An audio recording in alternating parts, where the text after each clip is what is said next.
ರಣಭೀಕರ ಮಳೆಗೆ ನದಿ ಕೆರೆಯಂತಾದ ಬಿಸಿಲ ನಾಡು ಬೀದರ್ ನಗರ. ಬೇಸರ ವ್ಯಕ್ತಪಡಿಸಿದ ನಗರ ನಿವಾಸಿಗಳು.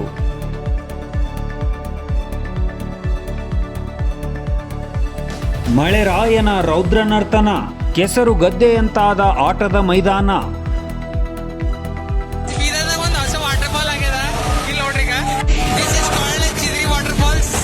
ಬೀದರ್ನಲ್ಲಿ ಹೊಸದೊಂದು ವಾಟರ್ ಫಾಲ್ ನಿರ್ಮಾಣ ಆಗಿದೆ. ಅದನ್ನ ಚಿಗರಿ ವಾಟರ್ ಫಾಲ್ ಅಂತಾರೆ ಅಂತ ರೀಲ್ಸ್ ಮಾಡುತ್ತಿರುವ ಯುವಕರು, ಶಾಲೆಗೆ ಹೋಗಲು ಚಡಪಡಿಸುತ್ತಿರುವ ಶಾಲಾ ಮಕ್ಕಳು.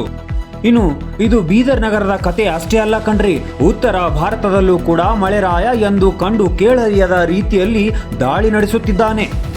ಗಂಗೆ ಯಮುನೆಯ ರೌದ್ರ ನರ್ತನ. ಕೋಟ್ಯಾಂತರ ಜನ ನಿಮ್ಮ ದರ್ಶನಕ್ಕಾಗಿ ಬರ್ತಾರೆ, ಆದರೆ ಈಗ ನೀವೇ ನಮ್ಮ ಮನೆಯಲ್ಲಿ ತುಂಬಿ ತುಳುಕುತ್ತಿರುವುದು ನಮ್ಮ ಅದೃಷ್ಟವೇ ಸರಿ ಎನ್ನುವ ಧಾಟಿಯಲ್ಲಿ ಮಾತನಾಡಿರುವ ಉತ್ತರ ಪ್ರದೇಶದ ಸಬ್ ಇನ್ಸ್ಪೆಕ್ಟರ್ ಚಂದ್ರದೀಪ್ ನಿಷಾದ್.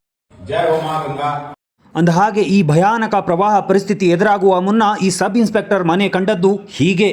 ಪ್ರಯಾಗ್ರಾಜ್ನ ರುದ್ರನಿಕೇತನ್ ಕಾಲೋನಿಯ ನಿಷಾದ್ ರಾಜ್ ಭವನ ಖಾಲಿಯಾಗಿ ಕಾಣುತ್ತಿದೆ. ಅದಷ್ಟೇ ಅಲ್ಲ, ಮನೆ ಮುಂದಿರುವ ಬೀದಿ ಮೇಲೆ ಕೂಡ ಒಂದು ಹನಿ ನೀರಿಲ್ಲದಂತೆ ಇರುವಂತದ್ದು. ಈ ಭಯಾನಕವಾದ ಪ್ರಾಕೃತಿಕ ವಿಕೋಪದ ಕುರಿತು ನೀವೇನಂತೀರಿ? ಕಮೆಂಟ್ ಮೂಲಕ ತಿಳಿಸಿ. ಇದೇ ರೀತಿಯ ನ್ಯೂಸ್ ಅಪ್ಡೇಟ್ಗಳಿಗಾಗಿ SA ನ್ಯೂಸ್ ಕರ್ನಾಟಕವನ್ನ ಫಾಲೋ ಮಾಡ್ಕೊಳ್ಳಿ.